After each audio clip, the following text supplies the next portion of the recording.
Some stories don't start with a scream. They start with a quiet sentence that breaks something inside a child. While I was in a hospital bed, my parents and my sister looked at my 6-year-old adopted daughter and planted a fear no kid should ever carry, that she could be sent back like a misplaced item. One line, one threat. And suddenly a little girl who used to fill a room with laughter came home wearing her backpack like she was already packed to leave. Before we step in, I want us to walk in with a little stillness. Not to enjoy anyone's downfall, not to hand out verdicts, but to notice what words can do when they're aimed at the smallest person in the room. Because sometimes the deepest cruelty doesn't leave bruises. It leaves a child trying to make herself smaller so she can be loved. This is the story of what happened next, of the moment my sister screamed, "Make space for the real children," and I didn't shout back. I took action, and by the next morning the whole family lost it. Now let me tell you everything. My name is Rylan Sloan, and I'm still shaking as I say this out loud because I keep hearing her tiny voice in my head, "I can be small." If you've ever been the one trying to protect a child while everyone around you insists you're overreacting, then you already know how lonely that feels. Before I tell you everything, I just want to know you're here with me. Comment hi below or tell me where you're watching from.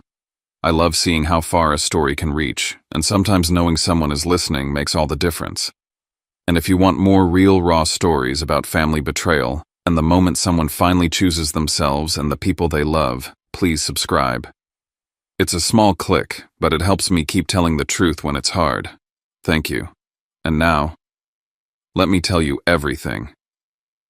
The smell of antiseptic still clung to my skin when the nurse clipped off my hospital band. 3 nights under observation at Memorial Health, 3 nights telling myself Maisie would be fine at my parents' house in Pooler. My husband Keaton kept saying the same thing, she was in good hands surrounded by family just for a few days. But even as we walked to the parking garage, his phone buzzed with a text from my mother, "Maisie's been an angel." I don't know why, but something about how smooth that line was made my chest tighten. We pulled into the driveway just before dusk. My childhood home looked exactly the same, warm lights glowing in the windows, neatly trimmed hedges, but I felt something shift the moment the front door opened. Maisie was standing in the hallway with her backpack already on. Her stuffed bunny's ears stuck out from the zipper like they were trying to escape. She didn't run into my arms. She didn't smile. She looked at the floor like she was waiting for someone to come collect her. My mother swept in with a smile too wide to be real. "There's our brave girl," she sang, ruffling Maisie's hair. "She's been a little angel, just perfect." I looked down at my daughter. Her eyes weren't tear-stained, but they were hollow, like she'd already cried everything out. Blair appeared from the hallway, her designer sweater, perfectly tucked hair still glossy at the end of the day. She gave me a nod that barely counted as acknowledgement. Hadley clung to her leg like a shadow, all sugar and smugness, offering me the kind of grin only a child raised to believe she could do no wrong would dare to wear. We thanked them too stiffly and left. On the ride home, Maisie didn't say much. She clutched her bunny tight and stared out the window like a passenger in someone else's life. I tried to break the silence. "Did you have fun at Grandma's?" She shrugged. Then she whispered, "Do I take up too much space?" The words sliced through me. I turned around in my seat, heart pounding. What baby? Maisie didn't answer. Her small fingers twisted the bunny's ear until the stuffing started to lump. Keaton's hands were clenched tight on the steering wheel. He didn't speak, but I saw it in his jaw. He knew. Something had happened. When we got home to Ardsley Park, Maisie hesitated at the front door. "You can put your bag down, sweetheart," I said gently. But she kept it on her back like she wasn't sure she was allowed to stay. I moved into autopilot, running a warm bath, putting on soft music, serving her favorite spaghetti for dinner. I tried to restore the rhythm we knew, but Maisie floated through the house like she didn't belong in it anymore. At the dinner table, she barely ate. Afterward, I asked her to put her bunny in the toy bin before we read stories. She froze. Her lower lip started trembling. She backed away like I was about to punish her, whispering, I'm sorry, I'll be good, I promise." Then she broke. She cried like I'd never heard her cry before. Not tantrum tears, not frustration, but raw, terrified sobbing. "Please don't send me away. I'll be good. I'll give Hadley my toys. I'll sleep on the floor. I don't need a room. I don't need space. Keaton and I dropped to our knees. Maisie, no baby, no one's sending you anywhere, I said, wrapping her in my arms. But she just kept going. Blair said I have to make space. For the real children. She said I don't belong and I'm gonna go back to the orphanage. My whole body went cold. I pulled back just enough to look at her tear-streaked face. When did she say that? Maisie hiccuped through her crying. Saturday. In the living room. Everybody heard. Nobody said no. I held her so tight I could feel her heartbeat against mine. That was the moment. Not when Blair said it, not even when Maisie repeated it. The moment was when I realized it wasn't just Blair. It was everyone.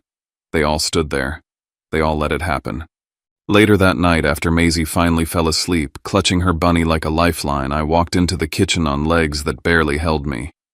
My fingers trembled as I opened my phone and tapped into the family group chat, something I hadn't checked during the haze of IVs and blood work. There it was. A forwarded voicemail from Blair. I pressed play. Her voice shrill and furious. She needs to make space for the real children. And in the background, Maisie crying thin and soft and shredded. I didn't reply. I didn't call. I didn't scream. I just locked my phone, set it down, and whispered to no one in particular tomorrow morning. This ends. I barely slept.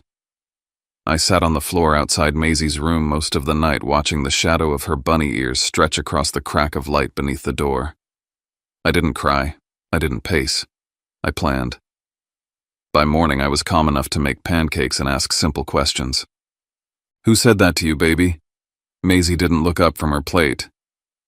Blair. Where were you when she said it in the living room? Everyone was there. I was coloring on the floor. And what scared you the most? Maisie's voice was barely a whisper. When she yelled.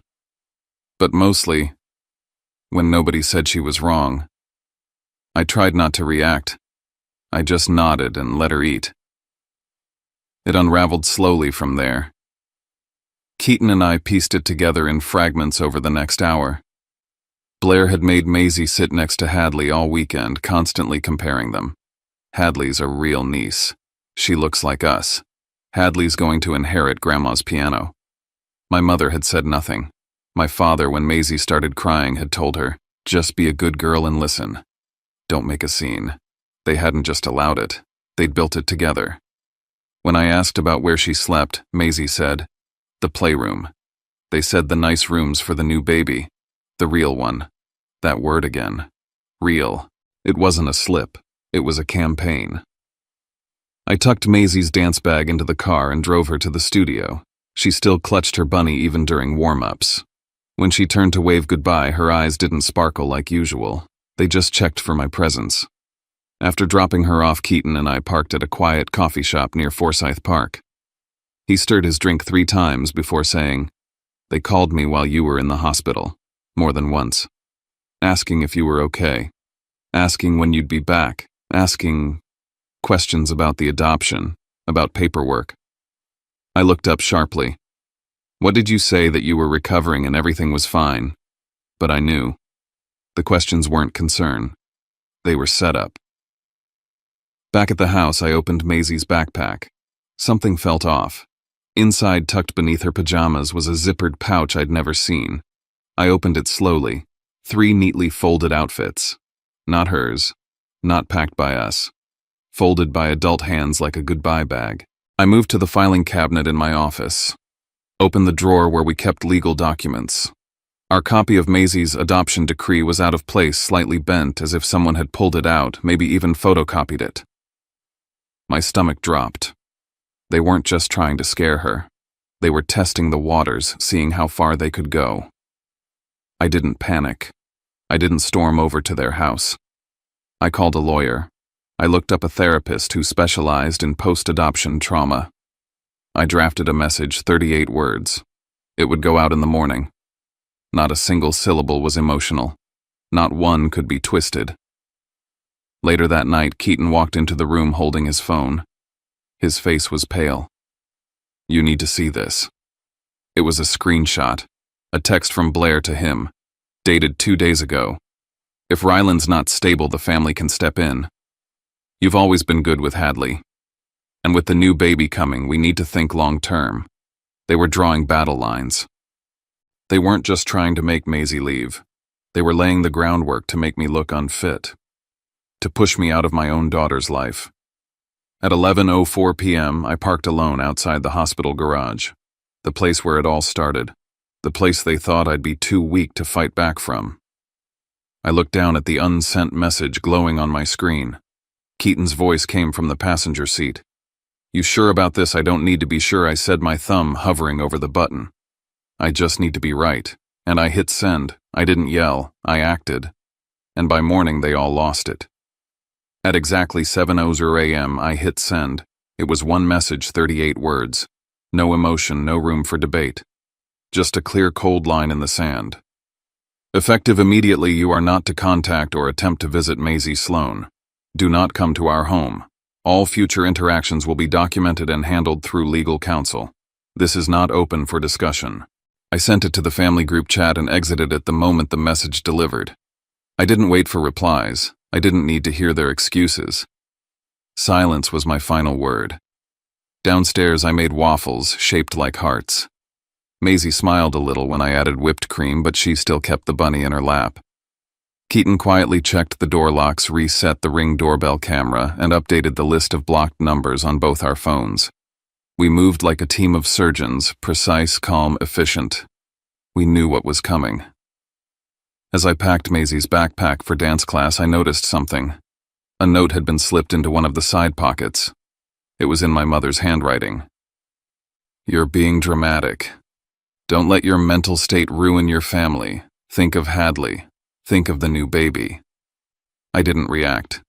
I added the note to a folder of printed screenshots and voicemails along with Blair's message from 2 nights ago, the one that said, "You'll understand what a real family means when our baby arrives." That word again. Real. Keaton was on the phone with our lawyer by 8:15. "Document everything," she said. "No contact means no contact. If they show up again, record it. Do not engage. And I'll start drafting the cease and desist letters today." After Maisie's drop-off at the studio, I called a post-adoption therapist. We scheduled a consultation for Thursday. They advised us to begin a simple, repetitive healing ritual each night, one that reminded Maisie she was safe, loved, and home. I didn't just want to stop the bleeding. I wanted to treat the wound. By mid-morning, the ripple began. My phone rang with a string of voicemails, my mother's voice thick with mock tears. "You know how much we love her. Please don't destroy our family over a misunderstanding. Your father is heartbroken. This isn't how you were raised." Then my father, curt and commanding, "Come home. Let's talk like adults. You owe us that." And Blair. Blair unleashed paragraphs. "You're unstable. Everyone sees it. I tried to warn Keaton. Now everyone's asking what's wrong with you.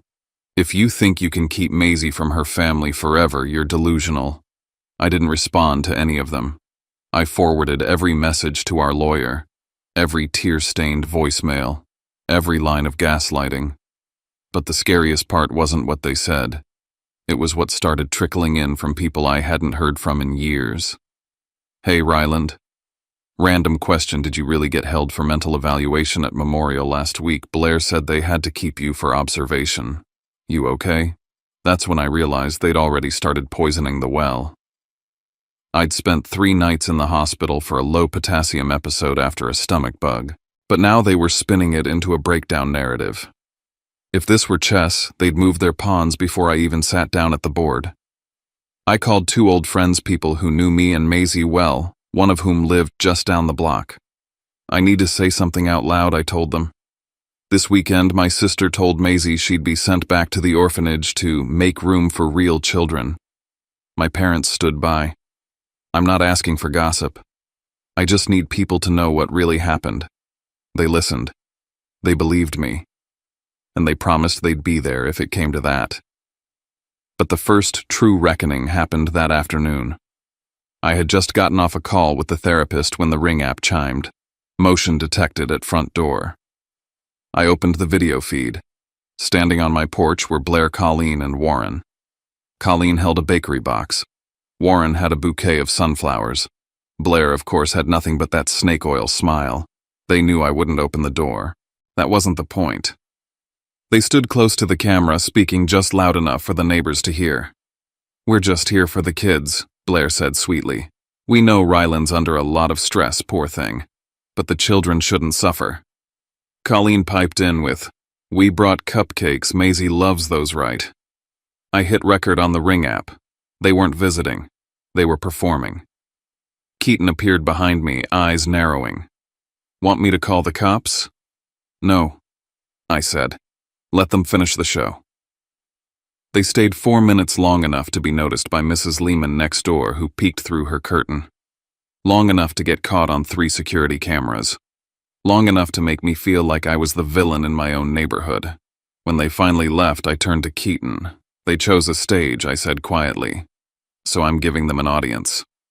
By the next morning, they'd shifted gears. If Chapter 3 was a performance, Chapter 4 was their press tour. At 8:04 a.m., I received a text from my Aunt Cynthia in North Carolina. "Hey, I don't want to get in the middle of anything, but is everything okay with Maisie? Colleen said there were some safety concerns and that family might need to intervene." I nearly dropped my coffee. 10 minutes later, Keaton walked in from the mailbox holding a pastel pink envelope, a card. "Inside, thinking of you. Let's talk soon. Signed, Mom." Also inside, a gift card to Target, and a $4 plastic unicorn bracelet meant for Maisie. No note for her. No apology. Just enough to claim they tried. At 10:00, I met our lawyer at a cafe near Forsyth Park. I handed her a folder packed with evidence, voicemails, screenshots, the photo of the packed bag, the video of them on the porch, the adoption decree. She looked through it all, then folded her hands. "They're not just reacting. They're premeditating," she said. "The goal isn't reconciliation, it's reputational erosion. They want to control the narrative." We laid out the plan, cease and desist letters, a timeline of harassment, a record of Maisie's school pickup and dance class routine, and next steps if CPS or any agency made contact. On the way home, I got a call from Maisie's dance studio. "Hi, Mr. Sloan. Quick heads up, someone called earlier asking if they could pick Maisie up from class this week. Said they were her aunt. We didn't confirm anything obviously, but wanted to flag it." My throat dried up. "They're trying to reach her in public places," I said to Keaton once I got home. "They're not going to stop." That night, I tucked Maisie into bed and sat with her through her bedtime story. When I kissed her forehead, she whispered, "If I'm really yours, why do they want me gone?" I couldn't lie to her. So I said, "Because sometimes people don't understand love unless it looks like them. But that's their problem, not yours. You belong here, Maisie. Not because you're perfect, because you're ours." Later, I opened an email from my mother. "I never said I agreed with what Blair said, but you're overreacting. Don't punish us all over a few words. Remember your roots."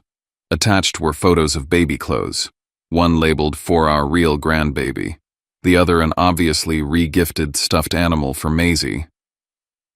I didn't respond. Instead, I drafted a message to a few relatives, the ones with decency. "I want to clarify what's going on before Blair spins the story.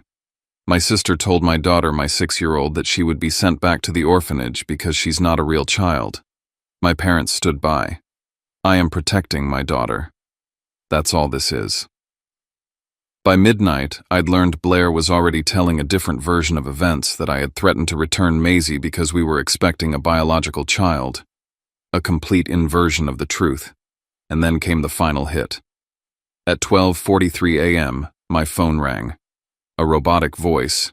"This is a courtesy notification. We've received a concern report regarding a child residing at this address. If you are the guardian, please prepare documentation for a follow-up within 48 hours. I stood in the kitchen, my phone buzzing in my hand, watching Maisie sleep peacefully on the couch, bunny pressed to her chest. Keaton stared at me. "They really filed something." "They didn't just attack me," I said. "They went after my child. I wrote down the date, time, and caller ID. Then I looked up. They're not coming back from this. But we are." The morning began with a breath held tight in my chest. I moved through the house like someone preparing for a hurricane, not because the storm had hit, but because I knew it was coming. I sat at the kitchen table with my laptop in a folder thicker than any file I'd kept in years. I wasn't just a father anymore. I was now an evidence curator, a crisis manager, a one-man defense team preparing for a courtroom that might arrive unannounced on my doorstep. First, I built the timeline every hour Maisie had spent in Pooler. I noted what she ate when she napped, the exact time she clung to Keaton and whispered, "Don't make me go back." I highlighted the precise moment she started using the word space, something she hadn't done before the visit.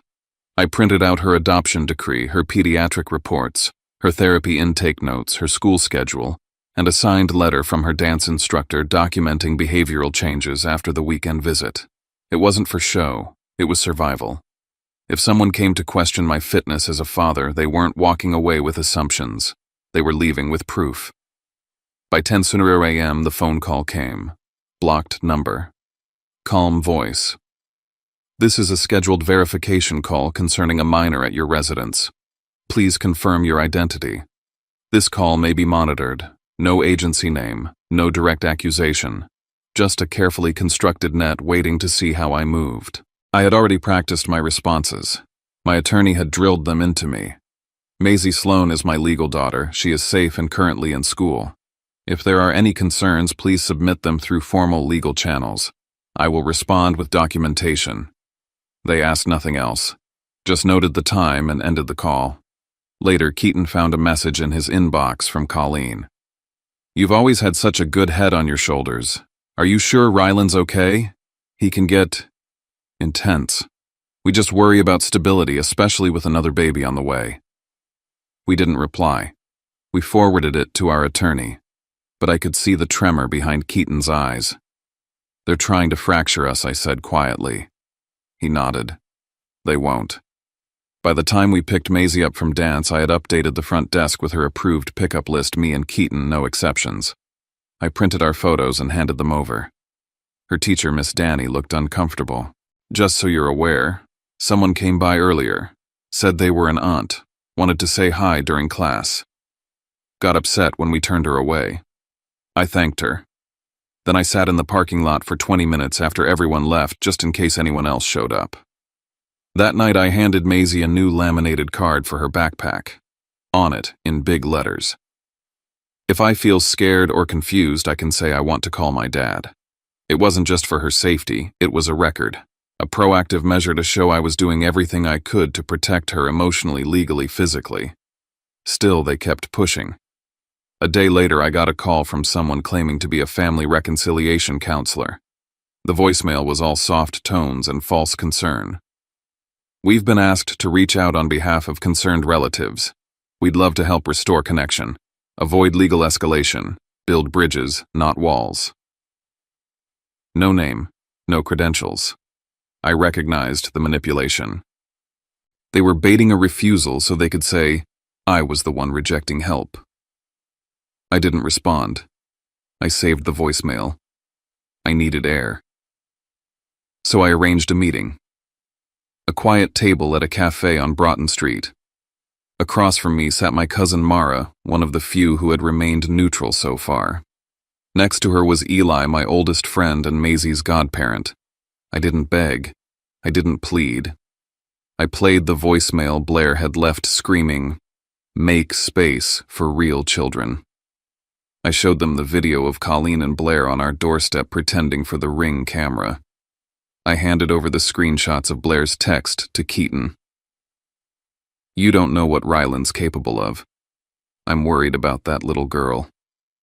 Mara's face tightened. "If this is true, they're playing with fire." "It's all true," I said, "and it's going to get worse." Eli asked the question no one wanted to voice. "Do you think they're trying to take her?" I didn't blink. They don't want her. They want control of the story, of me, of how the new baby gets framed as the real start of their legacy. And Maisie doesn't fit that. He swore under his breath.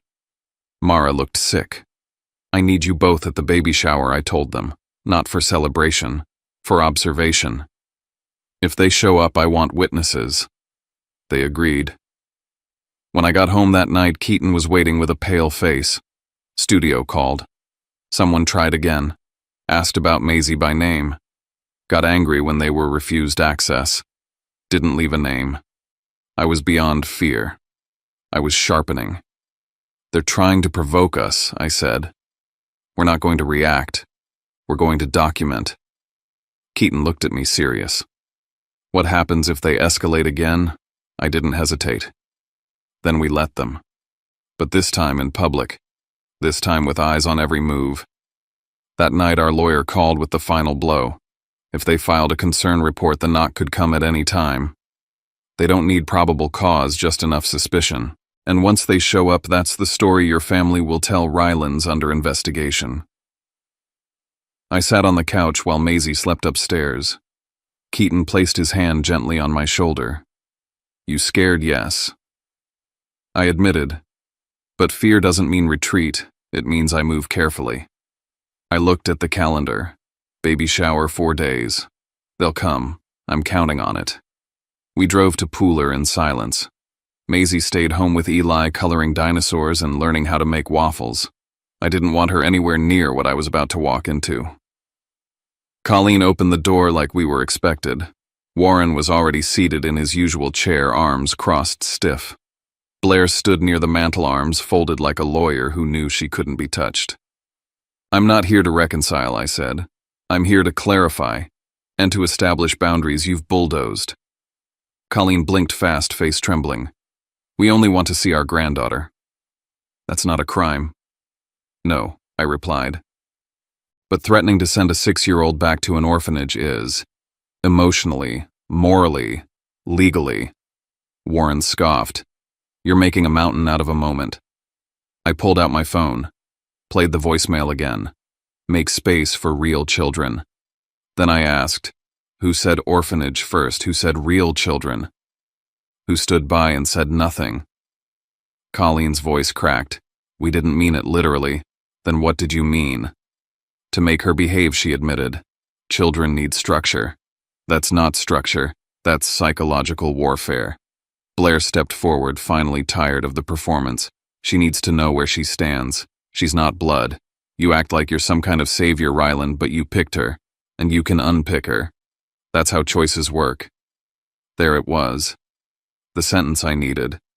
The final nail. I'm glad you said that on the record, I said. Because it proves this was never about Maisie. It's about erasing anything that threatens your idea of a perfect family tree. Warren stood. You're trying to steal our grandchild. You gave up that right when you made her fear she didn't belong. I laid it all out, every rule. No contact with Maisie, no visits, no calls, no showing up at her studio, no messages to Keaton. All communication goes through my lawyer. You violate that, I'll escalate it legally. Colleen wept quietly. Warren stared like I was a stranger. Blair didn't flinch. On the ride home, Keaton said, they're not going to stop. I know, I said. That's why I'm done waiting for them to get tired. I'm going to give them a microphone. Let the whole family hear who they are. That night we came home to find a new alert from the Ring camera. Blair. Standing alone at the door. No cupcakes this time. No fake smile. Just her voice raised enough for every house on the block to hear. You can't keep us out forever. This isn't just your family. She was making it clear. This was war. Keaton watched me walk away from the screen, jaw set. In the kitchen, my phone buzzed, a number I didn't recognize. Attached was a photo of Maisie taken from across the street near her dance studio. Blurry, but unmistakably her. No caption, no signature, just a message. We see her. I froze. Keaton took the phone, his face going pale. We're reporting this, he said immediately. I didn't move. I just stared at the screen, the little figure of my daughter caught mid-spin in a pink tutu. Then I said, let them come to the baby shower. Let them bring their masks and their righteousness. I won't stop them. I looked at the invitation on the fridge. 2 days left. They wanted a stage, I said softly. But this time they're getting the spotlight too. The party was supposed to be light. Baby blue balloons, a paper banner saying, "Welcome little one," Maisie's small feet running between guests offering paper cups of lemonade. On the outside, it looked like any other baby shower. But I wasn't here to celebrate. Not entirely. I was here to end something. Keaton and I had spent days preparing not for cake or gifts, but for what we both knew was coming. We'd set up cameras, confirmed our lawyer was on standby, assigned my closest friend to watch over Maisie in case we needed to move quickly. We had no surprises planned, only contingencies.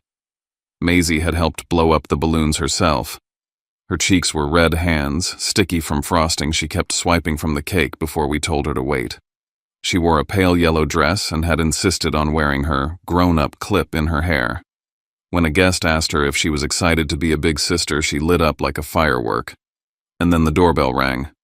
I didn't flinch. I just looked at Keaton and nodded. He went to the monitor. 3 dots on the screen. Colleen, Warren, Blair. They were holding a gift bag and a bakery box, dressed like this was their home, like they belonged here. Blair made sure to stand where neighbors could see. Her eyes flicked between camera lenses and windows. She wasn't here for Maisie. She was here for optics. I didn't open the door, not yet. I watched them for a moment, Blair straightening her blazer, Colleen adjusting her smile. I told Keaton they're not leaving until someone lets them in, and someone did. An older relative, meaning, well opened the door with a soft, "Oh, there you are." Colleen swept in first. We couldn't miss our grandbaby's big day. Her voice was high and sweet, but her eyes darted straight to the living room. Warren followed, silent and brooding, giving quiet disapproval by default. Blair was last. Her phone was in her hand, already recording, hidden poorly behind a bouquet. They infiltrated like smoke, first lingering, then spreading. Colleen found a group of guests and quietly said, "Of course this baby's different. It's blood. That's special." She said it like she was stating a recipe. Blair added, "It's nice when it's real family. You know, the kind that belongs." I didn't respond. Not yet. I needed them to keep going. Then they spotted her. Maisie was coloring quietly in the corner. Colleen called her over. "Sweetheart, come say hi to Grandma." She held out candy like a trap. Maisie looked at me. She didn't move, just clutched her bunny tighter. "Maisie, it's okay," I told her gently. "Go with Aunt Leah, sweetheart." My friend took her hand, led her to the back room we'd prepared with her favorite things. I didn't pull her across the floor. I didn't yell, because I didn't need to. Then it happened. A guest crouched beside Maisie before she left and said warmly, "I bet you're excited to be a big sister." And Blair, standing a few feet away, tossed the grenade. "She's not really a sister. Let's be honest. She's not a real sister." The room froze. You could feel it, the air left, the temperature dropped. Every smiling face dropped their mask. A cousin who'd been neutral until now turned and said loud enough for everyone to hear, "Did you just say that in front of a 6-year-old?" Colleen fumbled. She didn't mean it, but it was done. I stepped forward. "You just proved everything I've said is true." My voice wasn't raised, it was flat, controlled, final. "This is my home. You are no longer welcome. Leave. Now." Blair's voice pitched up. "You're manipulating everyone with your pregnancy. You're painting us as monsters." Another guest cut in. "No one has to paint anything. We heard what you said." Colleen began to cry. Warren tried to speak, but the crowd had already shifted. The sympathy was gone. The performance was over. Keaton stood beside me like a wall. "You heard him. Leave." I gave them one more line. "Any further contact will go through our attorney." They didn't walk out with pride. They slinked. The camera at the door caught every frame. 10 minutes later, my phone buzzed. A number I didn't know. A message, "You just destroyed your family." I forwarded it to our lawyer without blinking. But the real moment, the one that cracked something deep, was when Maisie returned from the back room, looked at me and whispered, "Do I still have to make space?" I knelt down. "No, baby. You don't make space for anyone. You are the space. This is your home." I didn't wait. By 8 a.m. the next morning, I had already sent the entire compilation to our attorney. The voicemail from Blair screaming about real children, the party footage, the guest testimonies, the threatening text. It was all laid out, logged, time-stamped. Our lawyer moved fast. A formal cease and desist went out before noon. No contact with Maisie Keaton or me at homeschool or any known activity. No communication with her school or studio. Any violations would be documented in pursuit of a restraining order. This wasn't revenge. This was closure. This was safety. Next, I made calls. The dance studio, her school, the counselor. I gave them new pickup protocols. Verified ID only. Call me if anyone showed up asking questions. Keaton upgraded the cameras. I asked our trusted neighbor to keep an eye out for any unfamiliar cars. Everything was locked down, quiet, secure. And then came the fallout. Colleen called me sobbing. We just want one more chance. She didn't apologize to Maisie, just to me for how it looked. Warren texted, "You've embarrassed the family." Blair, of course, exploded online. Posted some cryptic apology about words taken out of context. Claimed we twisted everything. But people had heard. They'd seen. And this time no one rushed to defend her. Then something unexpected happened. An aunt who'd believed them for years messaged me privately. I heard what she said at the party. "I'm sorry. If you need me to speak up, I will." The tide had turned. Maisie, meanwhile, had one more question for me. She pulled at my sleeve that evening. "Can I put my backpack somewhere?" I showed her a new hook we'd installed by the door. "This is just for you." We sat down together. She chose a sticker. We labeled it Maisie's Spot. Then we drew a sign for her room that said, "You belong here." That weekend we went to Forsyth Park. Same bench, same trees. I asked her, "Do you feel like you're taking someone's place?" Maisie shook her head firm. "No, this is my place." That was the only victory I needed.